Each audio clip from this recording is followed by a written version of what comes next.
So we're reading from Chaitanya Charitamrita Adi Lila, chapter 17, text number 91. Okay. So actually we'll read text number 90 and 91, but we'll chant 91 together. So I'll read verse number 90. Translation. One day the Lord ordered Srivas Thakur to read the Brihat Sahasranam, the 1,000 names of Lord Vishnu, for he wanted to hear them at that time. Okay, text number 91. Translation and purport by His Divine Grace Srila A.C. Bhaktivedanta Swami Srila Prabhupada Ki Jai. As he read the 1,000 names of the Lord, in due course the holy name of Lord Nrsimha appeared. When Chaitanya Mahaprabhu heard the holy name of Lord Nrsimha, he became fully absorbed in thought. Purport. The Chaitanya Mangala Madhyakanda describes this incident as follows. Srivas Pandit was performing the Shraddha ceremony of his father, and as is customary, he was hearing the 1,000 names of Lord Vishnu. At that time, Gaur Hari, Lord Chaitanya, appeared on the scene, and he also began to hear the 1,000 names of Vishnu with full satisfaction. When he thus heard the holy name of Lord Nrsimha, Lord Chaitanya became absorbed in thought, and he became angry like Nrsimha Prabhu in his angry mood. His eyes became red, his hair stood on end, all parts of his body trembled, and he made a thundering sound. All of a sudden he took up a club, and people became greatly afraid, thinking, we do not know what kind of offense we have now committed. But then Sri Chaitanya Mahaprabhu adjusted his thoughts and sat down on his seat. Magyanatimurandasya Yananjana Shalakaya Chakshu Militam Yena Tasmai Shri Gurave Namaha Shri Chaitanya Manobishtam Stapitam Yena Bhutale Swayam Rupakadamayam Dadati Swapadantikam Vandeham Shri Guru Shri Yuta Padakamalam Shri Gurun Vaishnavamscha Shri Rupam Sagujatam Zahagana Raghunatam Vitam Tvam Sajivam Sadvaitam Savadutam Brijana Saitam Krishna Chaitanya Devam Shri Radha Krishna Padan Sahagana Lalita Shri Vishakam Vitamscha. Hey Krishna Karuna Sindhu Dina Bandhu Jagatpate Gopisha Gopika Kanta Radha Kanta Namostate Tapta Kanchana Gaurangi Radhe Vrindavaneshwari Rishabhanu Sutadevi Pranamami Hari Priye Vancha Kalpatarubhyascha Kripa Sindhubhyevacha Patitanam Pavanebhyo Vaishnavebhyo Namo Namaha Shri Krishna Chaitanya Prabhu Nityananda Shri Advaita Gadadhara Shri Vasadi Gaura Bhakta Vrinda Hare Krishna Krishna Krishna Hare Hare Hare Rama Rama Rama Hare Hare.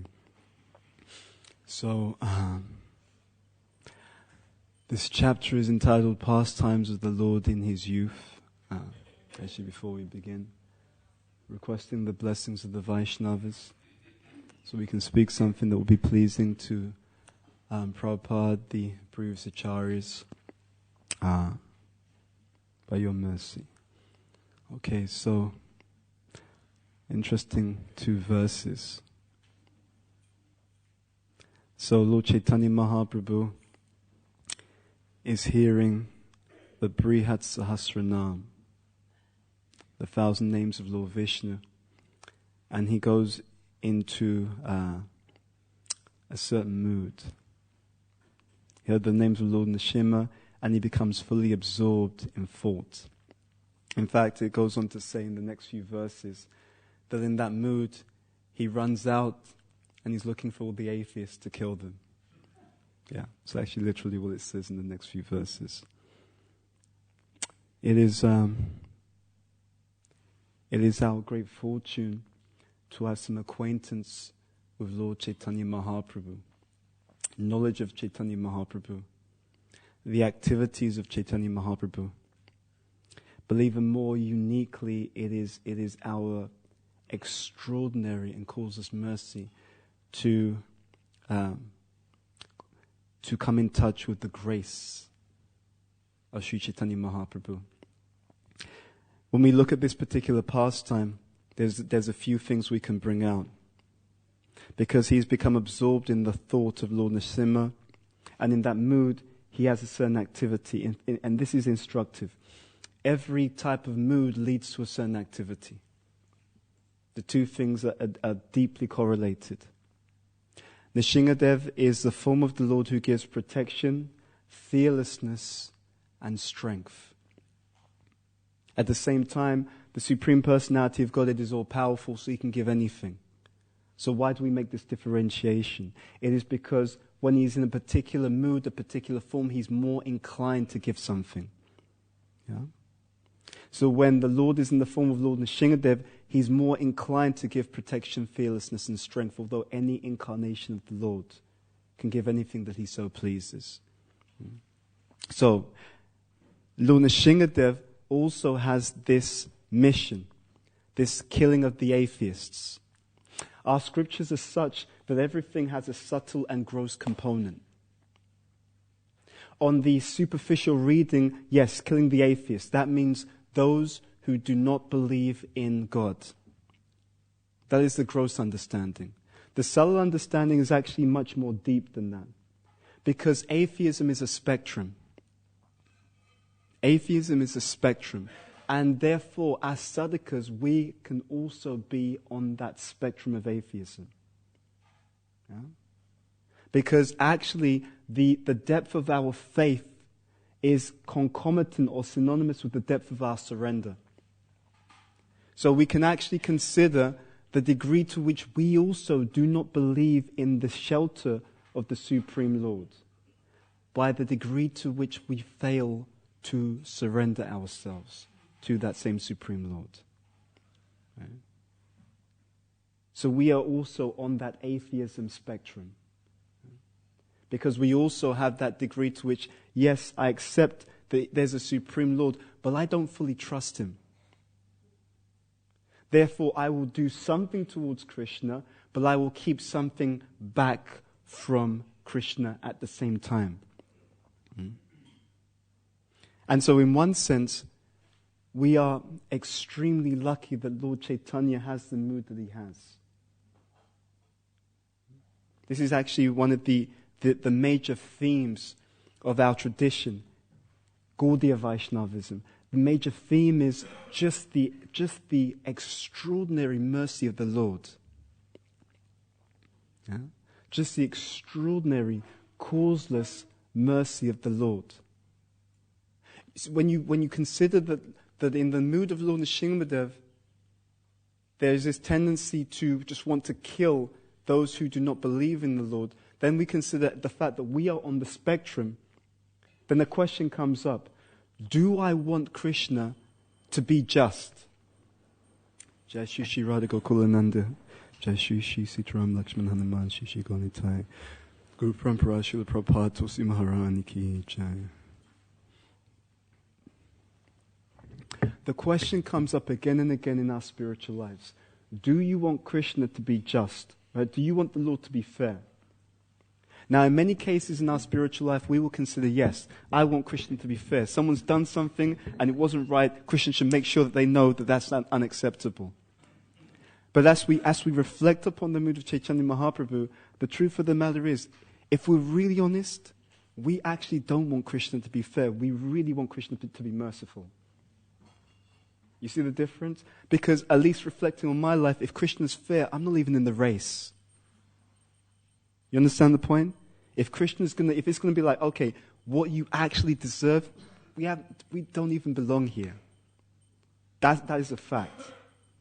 Right? If Krishna is giving us what we deserve, we wouldn't be here. Right? We really, therefore, need, and we live on the deep and causeless mercy of Sri Chaitanya Mahaprabhu.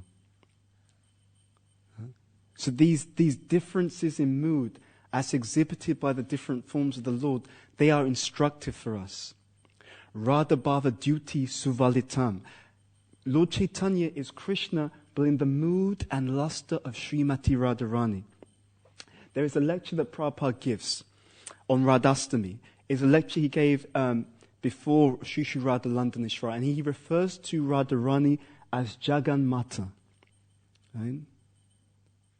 Jagan Mata. And this mood, the mother. Now, when we understand that, what do we mean? But the mother is very, very merciful. That mood of the mother is extraordinarily merciful. So when Krishna is absorbed in that mood, he has come as Sri Chaitanya Mahaprabhu. And therefore, even his darshan is different. So, I have this Ugra Nishinga deity. And I was warned, you shouldn't worship Ugra Nishinga. Because Ugra Nishinga, all he sees is actually Hiranyakashipu, actually. Right? So, the consideration is, you may be in a bit of trouble, okay? Like that. Anyway, there's some subtleties to it. It's not quite like that. But we won't go into that now. That's for another class. But the Lord, because of the mood, he also has a darshan. There's a way that he sees the world, and there's a way that he sees those who are trying to come to him as well. And the pastime of Jagai and Madai is instructive in this sense. So Jagai and Madai, just very, very interestingly enough, they, being so sinful, are even ready to attack Nityananda Prabhu, who is just coming in maddened love of Godhead to give it to everyone, qualified, unqualified. Literally, he doesn't care. Right? He really has no care. But they're so crazy that even though he has come to give them the highest thing, they're unqualified, intensely unqualified. He's come to give them the highest thing, they attack him. What is Sri Chaitanya Mahaprabhu's response? He's ready to kill them. The very interesting dialogue that ensues is instructive for us. Lord Nityananda tells him, he said, actually in Kali Yuga, everyone is like that. So if you're going to kill them, you're going to have to kill everyone. Right? And that is a fact. If you're going to kill these people, if you want to be fair, you kill them. Everyone has the same mentality. So you're going to have to kill everyone. Better that we deliver them. Now, we hear the pastimes of the Lord, but the real thing is, when you hear the pastime, you should reflect. What does that tell you about the mood of the Lord? Because when you reflect on the mood, then you can feel something for him. And Krishna consciousness is actually an affair of the heart. We want to feel something for the Lord. We want to feel something for the Lord. What this means for us is instructive. If everyone has that mood, including us as sadhakas, if we are also on that atheism spectrum, then what that means is that every single moment that we exist in this movement, every single moment that we exist with an opportunity to render service and to engage in Krishna consciousness is another gift of causeless mercy that we have absolutely no right to. You understand? That's the way that we are living our lives. We are living on mercy, moment by moment by moment. And actually, what that means is we don't deserve anything either. Now, we don't think like that on a day-to-day basis, but that is actually the fact. And the purpose of understanding that is not to put you down or not to put ourselves down, but it's to energize us, because you will always remember, my God, Krishna is so kind to me. Factually speaking, we're living on borrowed time and we are living on borrowed mercy. That is the other point. Because the avenue through which we have come to hear anything about this is our founder Acharya, His Divine Grace Srila A.C. Bhaktivedanta Swami Srila Prabhupada. So on a day-to-day basis, on a moment-to-moment basis, we are being given a gift. And therefore you can define intelligence by how by how willingly we take advantage of the gift. Yeah? Every moment of our lives is a gift. Because every moment of our lives we are being given opportunity to perfect the entire human experience and to go back home, back to Godhead once and for all. So Lord Chaitanya Mahaprabhu's darshan is very unique. His darshan is to overlook all the bad and just to focus in on anything that is good. Right? Now it's an amazing vision, because actually if you see everything, it's mostly bad. You see? If you look in Kali Yuga, if you look at everything, it's mostly bad. Even in places where it's supposed to be traditional, spiritual, religious, it's mostly bad. The wonderful trick of Kali Yuga, it is like the arrangement of an intelligent demon. And what I mean by that is in Kali Yuga, the nature of the material energy in Kali Yuga is it can take even those things which are auspicious and misuse them. Right? So, an example. So, we can have Varnashram. Okay? But Varnashram only works when people have not just the right behaviors, but when you dig into it, it is the right form, but it's also the right substance. In fact, anything traditional has these two counterparts. It has form and substance. It is even like the law. The law has the letter of the law, and then there is the spirit of the law. If you remove either of these two things, you're in trouble. Okay? A simple example. In the traditional Vedic system, you have the Brahmanas, Kshatriyas, Vaishyas, Shudras. Now, the Brahmanas are meant to be the keepers of the truth. And they're meant to get so in traditional Vedic culture, the Brahmins are given a certain amount of respect. And they're meant to perform a certain function. But the moment you have someone in a position of authority who does not have the benevolence and the right mood, they become abusive.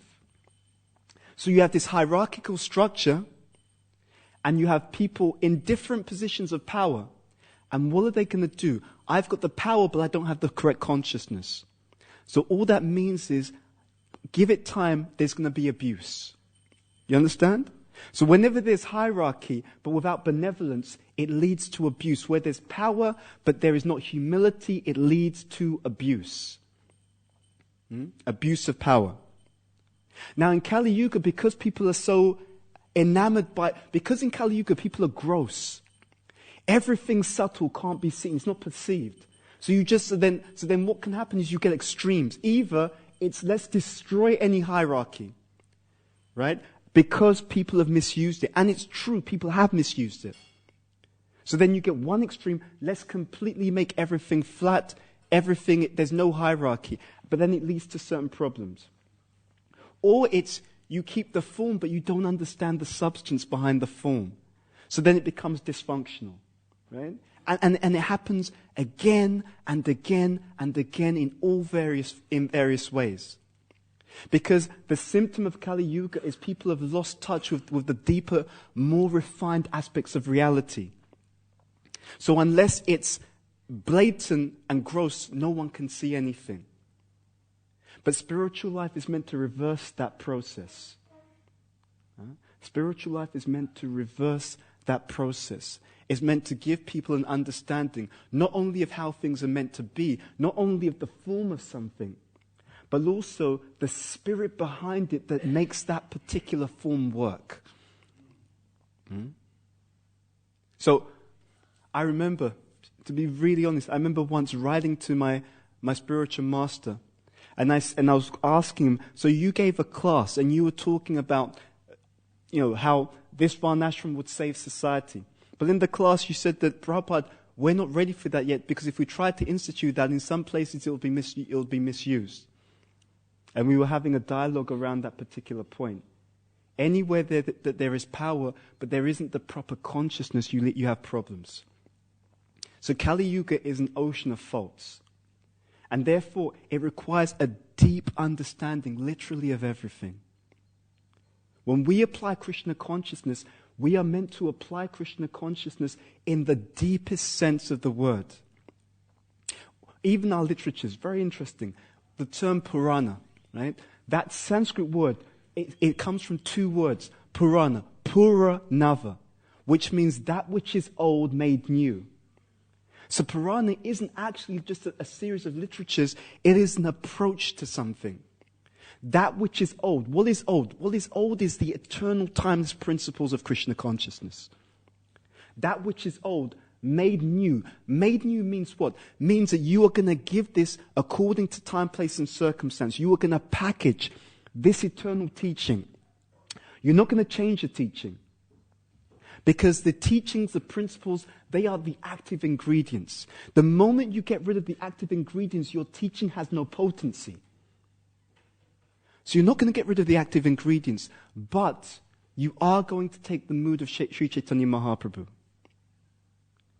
And that is that if people can't understand this teaching, the first question is not, oh, they're in Maya and they're so full and they're so foolish. The first question is, why am I so lacking in compassion that I cannot find a way to give this teaching in this person to make them come to Krishna consciousness? You understand? The first person that we look at when people do not take to these teachings is ourselves.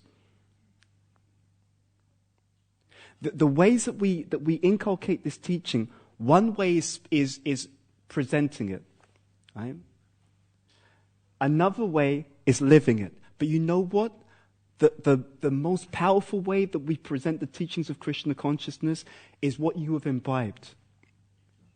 When someone is Krishna consciousness, see, Krishna, the pure devotee preaches, but just the presence of the pure devotee preaches. And sometimes he or she may say something as well. Right? So the primary transmission of Krishna consciousness is literally by the consciousness. When someone is enveloped or absorbed in Krishna consciousness, they just come into the room. They are carrying that devotion with them. It has an effect. We sometimes think it's all about the frontline preachers. It's all about the person who's deeply Krishna conscious. Believe me, because that person will attract the mercy of Krishna, and that as that mercy of Krishna floods the environment, it does everything. So the most important factor is how deeply absorbed and imbibed we ourselves are in Krishna consciousness. Here, this pastime is talking about how Lord Chaitanya became fully absorbed in thought. He hears the name, he becomes absorbed in thought. When you hear the name, or when I hear the name, I become absorbed in what? In sleep. Right? It's not good. Yeah? So we have to consider this. Krishna consciousness is a transmission of consciousness.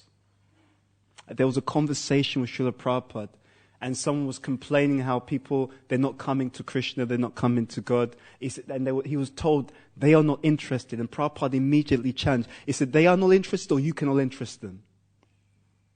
It's a very high standard.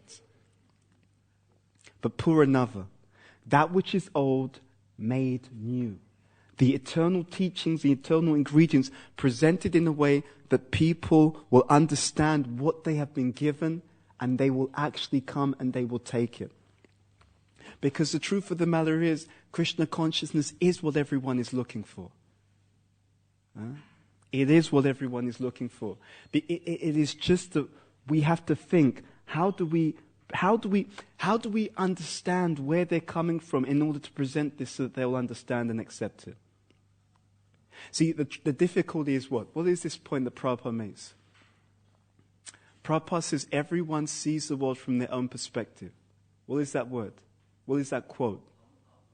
Manite Jagat. Atmavam Manite Jagat. And it is incredibly instructive, because there is a science in our tradition called Nimitta Gyan. Nimitta Gyan means the ability to understand something by its symptoms or omens, right? So this is one of the 64 arts that Krishna and Balaram learned in the Gurukul of Sandipani Muni. It's listed by Prabhupada in Krishna book. Now, that nimitta gyan, there's an underlying principle behind that, and that is that everything that we do is actually a symptom of our consciousness. For example, when we get into conflicts with people, oftentimes it's because we cannot put ourselves in that person's shoes. Someone who's highly Krishna conscious, they're fluidly able to put themselves in another person's position. It is a symptom of compassion. They can easily understand another person's position. Why? Because the person who's Krishna conscious has moved themselves out of the center. So for them, it's not that they have to have a technique to think, where is this other person coming from? When my consciousness on a day-to-day basis in other words, when my life is not all about me, you understand? When my life has an orientation where it's all about Krishna, because I'm already out at the center, it's easy to consider other people.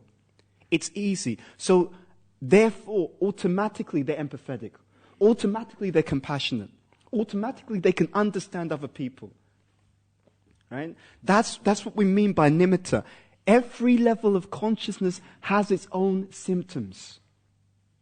So when you see an individual, if you watch their behavior, you can immediately understand something about the level of consciousness. No one can hide it.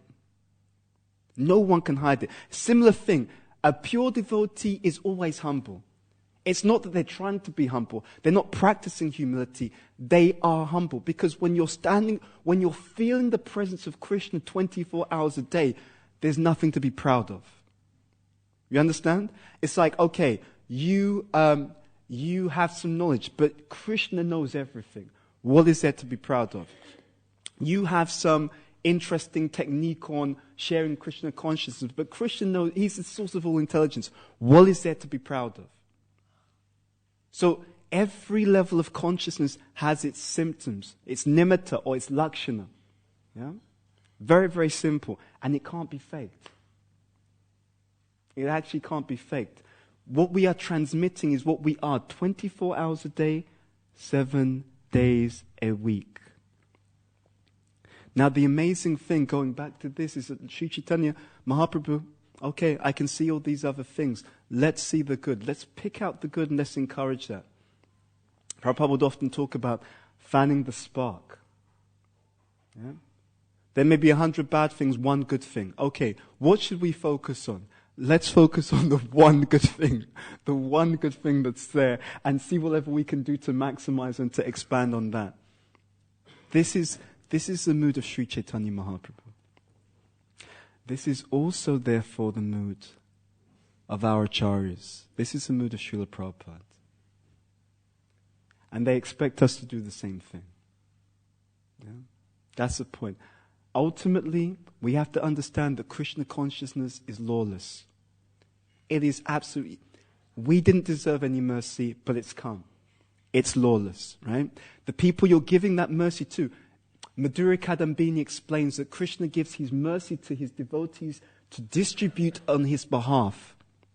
And it explains that the partiality of such a devotee is not to be considered a fault. Literally it says that.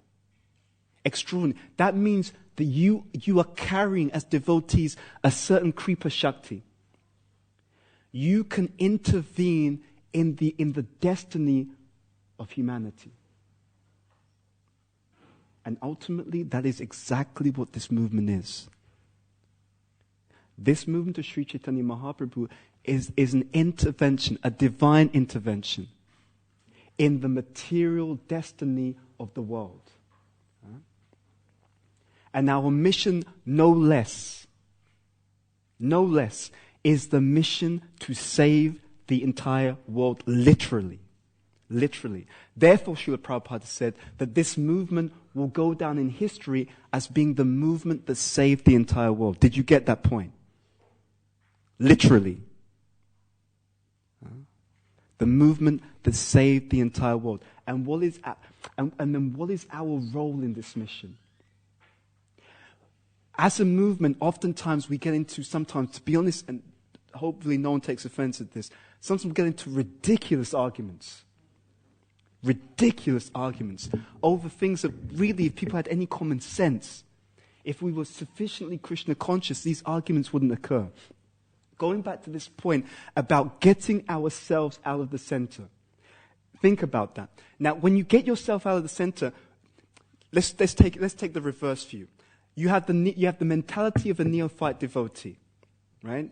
The tendency of the neophyte devotee is that whatever they're doing, they only think that it's the best. Now, they don't think it's the best because they're absorbed in it and they want to do something for Prabhupada. They think it's the best because they're absorbed in false ego and they want to think that I'm the best. Got it? So therefore, if you ask them for advice, they will not give what's good for you. They will always give what's best for them and also what profiles them, right? It's kind of like a walking Facebook profile. Whatever I'm doing, to be honest with you, Prabhu, I found a quote by Prabhupada. He said that the ones who are the pujaris, they're the real devotees, right? The fact that I'm saying it on the altar, don't let that sway you. I'm not trying to imply anything about my status, right? Whatever they're doing, it's like that's the best. When someone is more Krishna conscious, then you see the behavior like Prabhupada. You're really concerned, where is this person in their spiritual journey?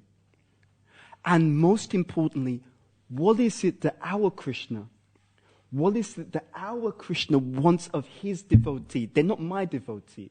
They belong to Krishna. They're his part and parcel. What does our Krishna want of that person? Very easy when we're not thinking that we're the center of the universe. Very difficult when I think I'm the center of the universe. Because when I think I'm the center of the universe, then I think that everything is through my lens. Whatever I'm saying, whatever I'm doing, that's a real Krishna consciousness. These other people, they don't really have it. They haven't really worked it out. I know. I'm a Brahmana. Right? It's a very dangerous mentality to have. So when we talk about that, when we have that vision, things become very easy. Because when you look, it is often very easy to see that you have this opportunity, this nature, this ability to serve, trying to use this in Krishna's service. Right? You are at this particular stage in your spiritual journey. Okay, let me help you to make the next step forward in your journey. It's your journey, it's not my journey. We're at different places. And this is actually what it means by being personal.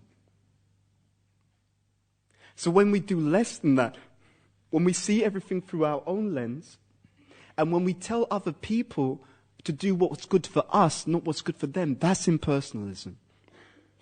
Because you're completely denying and you're completely taking away their own personal journey towards the Supreme Personality of Godhead. Right? You're completely overlooking that. So we have huge gifts.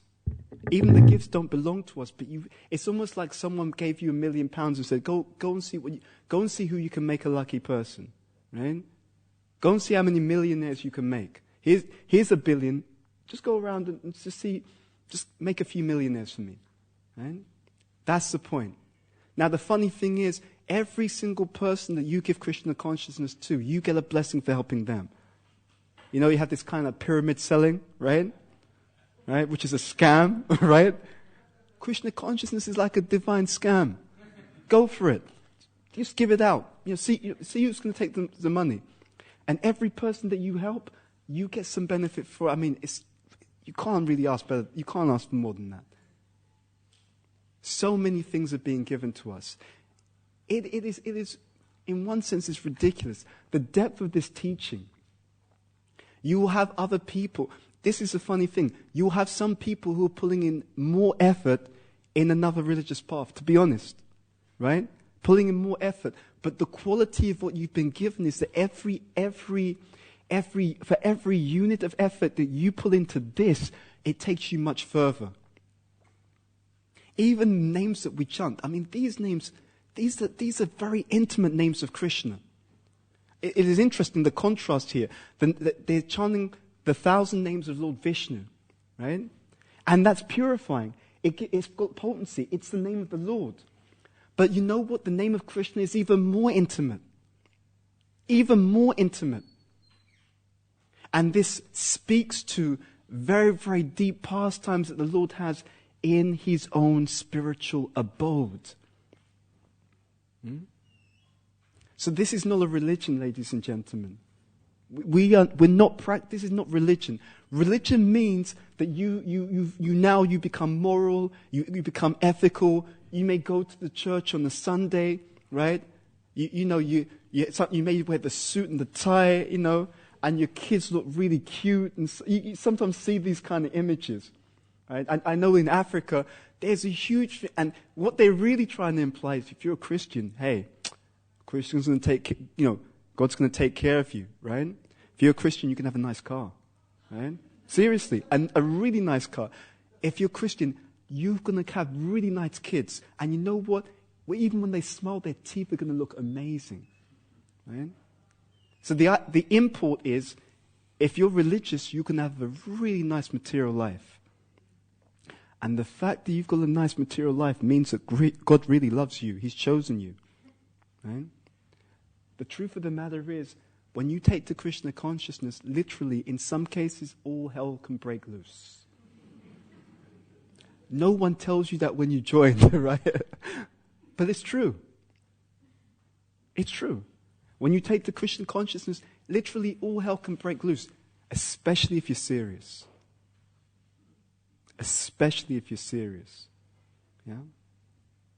Because then, all the things that need to come up, all the attachments that need to be transcended so that you can go back home, back to Godhead in this life, they come up. They come up. So don't think it's an accident. This is a process of purification. This is what happens when we're chanting. This is what happens when we're associating with devotees. And this darshan, more and more this darshan occurs. This darshan, to survive, you have to see things differently. To survive, you have to consider that just like Chaitanya Mahaprabhu is merciful on me and I don't deserve it, actually, I have to also have that tolerance. I have to also have that humility towards other people. And it's not by deserving. It is because Sri Chaitanya Mahaprabhu said so, and he's giving me that same favor. So I have to also distribute that. And that distribution isn't outside to the world only. It is in the association of the Vaishnavas as well. Got it? It can sometimes be seen to be more a profiling thing to preach outside. Actually, you're meant to preach everywhere. Inside and outside. Got it? Because we are a spiritual community. The two things, again, are seamlessly one. Because sometimes the question is, we may go out. I've got an idea. We can really spread Krishna consciousness in the world. Okay, wonderful. But think about this. When you go and get all these wonderful people and you bring them to Krishna consciousness, what are you bringing them to? What exactly are you bringing them to? We've got all these people. They're really excited about Krishna consciousness. Okay, where you can take them? Why don't we take them to this location? Well, I'm not really sure, Prabhu, because the devotees there can be a little bit like this, a little bit like that. I can't bring them there. Okay, what about here? Let me get back to you. That's not good. That's not good. I hear that conversation from devotees sometimes. Yes, I've got this person, but I'm careful about who I bring them to, where I bring them. That's not good. That's actually really poor. The idea is that preaching and living Krishna consciousness are a seamless, integrated continuum. So, in the outside world, they talk about the customer experience. Okay? The customer experience. Sometimes we can do all these wonderful programs. They look really wonderful. You greet the people. You're smiling at them. You like them. They like you. You say a few nice words. You care about them. They feel, oh my God, these people are amazing. They care about me. They're nice. They're smiling. He's not even got dandruff. Absolutely, it's transcendental. Okay? Wonderful beginning experience. But if what you take them to is something different, they're going to immediately think, but what happened? But when I went to the programs, it was wonderful. When I came here, it's are they two different, are they two different movements or something? What is going on here? Huh? So we need to make sure that this is a seamless experience. You can't say that we're going to do outreach and we're not going to do inreach. Because the two things are one seamless experience. So we have to make sure that everything is good. And it's not, and don't fall into this trap of thinking it's the authorities. It's you. Do you understand? It's not our Krishna consciousness movement. This is our movement. It doesn't matter who's in charge. This movement belongs to us. Every single devotee is a member of this movement, and therefore every single devotee has a responsibility to make the movement what is it meant to be. Because I don't know about you, but I wouldn't even, if Prabhupada was here, I wouldn't even dare come to Prabhupada and say the reason why it's not good is because someone else, because some other person. Because I know he's going to turn around and say, all right, but what did you do? Oh, but Prabhupada, it wasn't my fault. It's the authorities. Okay, what did you do? We have the circle of concern, circle of influence. Focus on what you can do. Yeah? Because otherwise what happens is you'll develop a victim mentality. And the victim mentality is just another way of playing God. They didn't do this right. They didn't treat me properly. They didn't understand who I was. They didn't provide me facility. Okay, but what did you do? You always want to be able to sleep at night knowing that you did the best that you could. Got it? You did, given whatever circumstances. And the circumstances are not an accident either. The reason why we want to have that mentality is because actually we are responsible for the circumstances we're in. Either I'm responsible for the circumstances I'm in, or Krishna is unfair. Yeah? And I don't want to say that Krishna is unfair. I'm hoping to find a middle ground. No, I'm responsible for the circumstances I'm in, or Krishna is unfair. Yeah? That's it. A or B. It's binary. I'm responsible or Krishna is unfair. Let us therefore make the most of whatever situations that he has allowed us to be in. Okay? And that free will is exciting. The more you feel like this, the more empowered you actually become. So for many of us, we're giving away our power. And this is, don't get me wrong, this is not a self-help thing. It's not like, I can do anything and everything, I'm the God. No. No, you can't do anything without Krishna's grace, but you can try. You can try your best to serve. We have the opportunity 24 hours a day, 7 days a week to make the endeavor. Yeah? And even when Krishna gives a different challenging situation, Tesham satata yuktanam, bhajatam pritipurvakam, dadami buddhiyogam tam yenamam upayanti te. When he's giving that situation, he is also giving an opportunity to get the intelligence through our association, through our prayer, through our devotion, to find a way forward. Yeah? Krishna consciousness is like a transcendental adventure. One adventure after another adventure after another adventure. Okay, Krishna's given me ability. Okay, so that devotee, he doesn't want to cooperate with the preaching plan. Okay, let's think about this. What does Scripture say about this? Okay, first of all, make sure you have the right consciousness. All right, we can be compassionate about this. Okay, at the same time, how do we help him to understand that we want to do this for the benefit of society and to spread Krishna? Okay, how can I engage with him? Okay, let me build a relationship. Let me understand where he's coming from. Prabhu, what are your reservations? I get it. You're a devotee, I'm a devotee. We're both trying to be Krishna conscious. We're both in the same movement. I want to understand where you're coming from. Okay, I don't think that that's the right way forward. I think that's a bit too far. I think we should take it this way, and this is why. Okay, I get it. Now, I was thinking that we should do it this way. What does the Scripture say about that? What does Guru Sadhu Shastra say about that? Yeah? How do we apply the various options that our tradition gives? Which of these various options are the most suitable for this specific situation? Okay. Let's look at this together.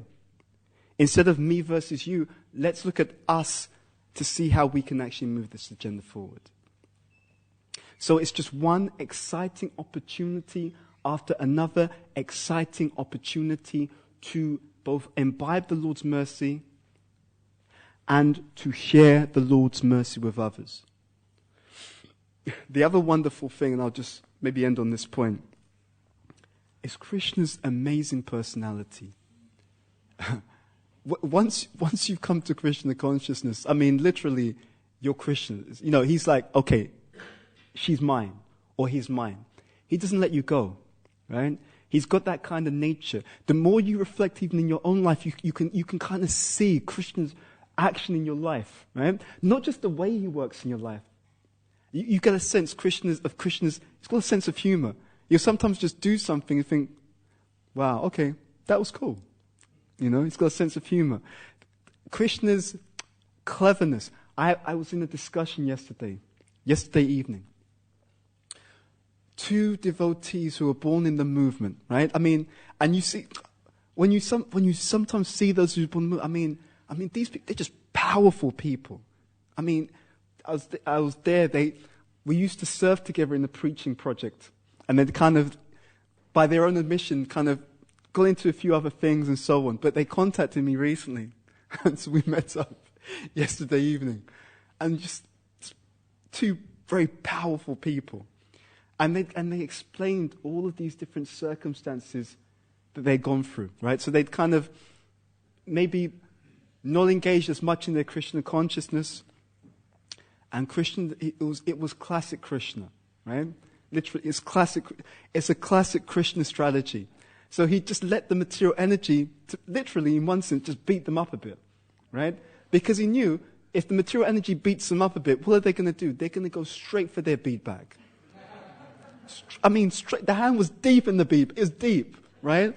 It was clutching strongly to the bead bag. You understand that kind of program, right?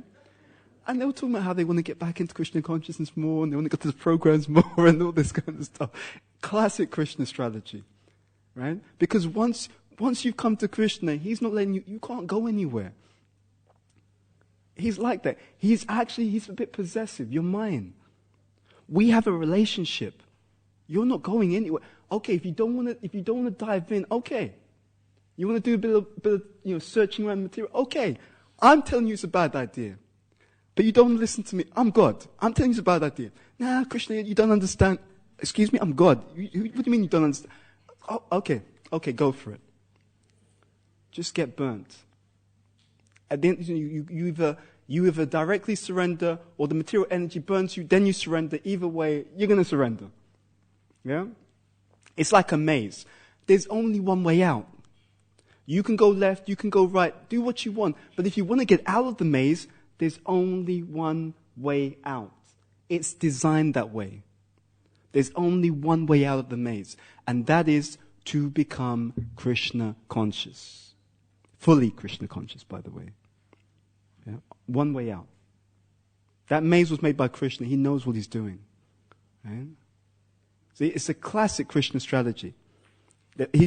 And you can understand, they could understand that even throughout this entire experience, he was there with them, just arranging to help them to come back. And they came back, which is what he arranged in the first place, because whatever he wants is going to happen. Yeah? So really, if you think about it, what it means is that if we're intelligent, you may as well just go there anyway. Yeah? You may as well just go in that direction anyway. When Krishna wants something, it's going to happen. He wants you to come back home, back to Godhead. So you may as well just come back to Godhead. It's less painful. Believe me, it is much less painful. Anyway, these are just some thoughts. One last thing on this point from this verse. So it talks about Chaitanya Mahaprabhu hearing the holy name became fully absorbed in thought. There is an interesting correlation that Prabhupada makes between lifestyle and meditation. Right? He talks about how for someone to be wrapped in attention, they have to have the right kind of eating, sleeping, mating, and defending. What it means basically is your lifestyle affects your absorption. Make sense? The way that you live Krishna consciousness relates or feeds into how you become absorbed in your Krishna consciousness. So every single interaction with the devotees and the way that we position ourselves in our lives. I mean, it's interesting, again, these devotees, they were speaking about the lifestyle that they were leading, how stressful it was. Right? They can do it. And I mean, like I said, these are just powerful people. They were both, I think both of them are managers in their, they're in their field, they're in senior positions. just by being around, I can feel like incredibly intelligent, sharp, perceptive. I mean, you just name it. It was just like a list of opulences. Because they're devotees. They're just devotees. They carry that naturally. Just these really, extraordinary qualities. But those qualities are gifts from Krishna, which are meant to be offered back to that same Supreme Lord. And it just got me thinking, we have a misconception. And this is one thing that we have to be really careful of as a movement. When we come to the movement, there is this quote that gets bandied around, and it's true. Prabhupada does say you can just add Krishna. But if you've been practicing Krishna consciousness for 20 years and you're still just adding Krishna, there's something wrong. Right? Do you get that point? That's a starting point. It's not meant to be like that for 20, 30 years, that you're still adding Krishna. It means you didn't understand the process. Yeah? Over time, it's meant to be more and more Krishna. Yeah? That's the point. So, this idea that I can do anything I want and I'm still going to be absorbed in Krishna consciousness, you're wrong. That's not actually our teachings.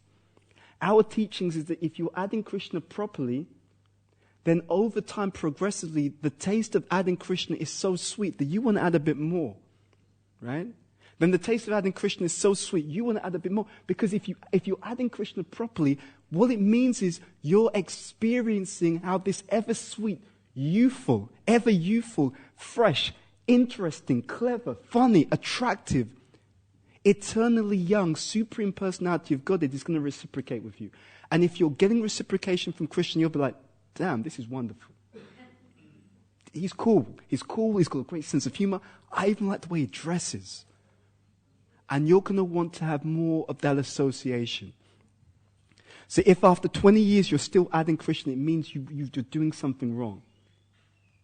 Because if you're adding him properly, your life is bound to change.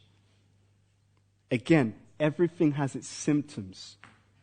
Everything has its symptoms. Yeah? Tamal Krishna Maharaj had a conversation with Prabhupada.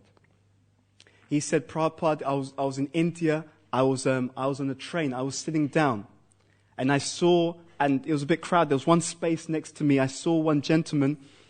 There was enough space for him to sit, so I called him over to come and sit down. Right?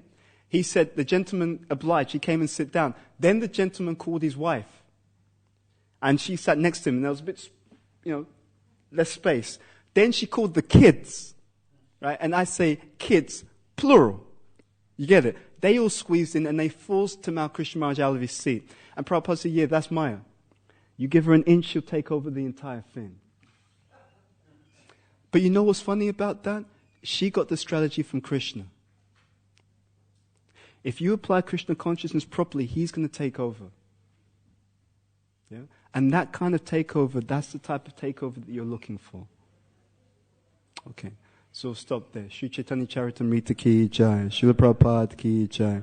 Jani Tagore Premanandi Hari Hari Bol.